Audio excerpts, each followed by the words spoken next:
ସେଠି ତ ବାପା ହଳ କରୁଛି ମୁଁ ନା ଲଙ୍ଗଳ ଆଣିବା ପାଇଁ ଯାଉଛି ହଳ ମାନେ କାଟୁନି ତ ସେଟାକୁ ଆଣିବାକୁ ଯାଉଛି ତ ଚାଲ ଯିବା ସେଠିକି ଆଣିବା ପାଇଁ ସକାଳୁ ସକାଳୁ ପୁରା ହଳ ଚାଲୁଛି ତ ଏଠିକି ଆସିଛି ନଙ୍ଗଳ ନେବା ପାଇଁ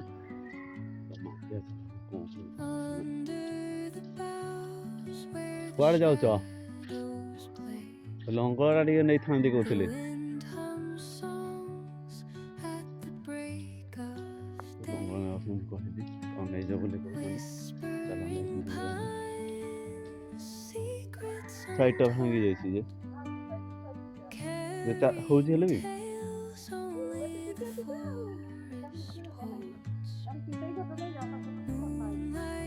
ଦେବେନା ନାଇଁ କି ହଉ ଦେଖିବା ଯାଇ କୁଆଡ଼େ ଚାଲ କୁଆଡ଼େ ଯାଉଛୁ କିସ ପାଇଁ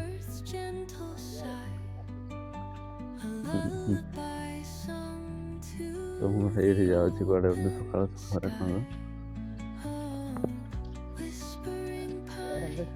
ହାଲକା ହାଲକା କ'ଣ କାମ ସାରିକି ପଳେଇ ଆସିଲ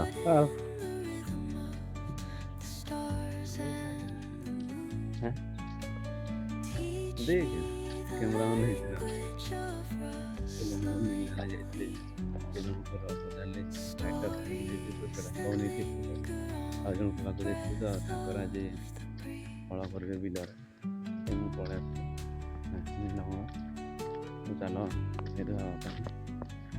ତାଙ୍କର ସବୁ କରିବେ ବୋଲି ଚାଲ ଆଉ କାହିଁକି ତାଙ୍କର ସେଟା ତ ଭାଙ୍ଗି ଯାଇଛି ତାଙ୍କଟା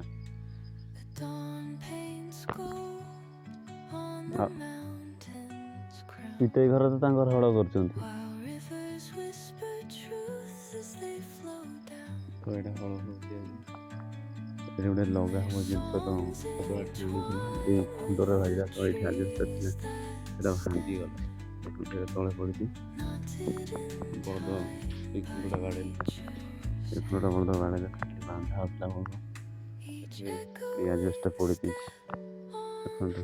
ଗାଡ଼ିରେ ଏଇଠି ବାଜିଲା ମାନେ ଛାଡ଼ି ଯାଇଛି ଏତେ ମାଡ଼ ହେଇନି ଚାଲ ରଖିଦେବା ଭିଡ଼ିଓ ଯଦି ଭଲ ଲାଗୁଛି ଲାଇକ୍ କରନ୍ତୁ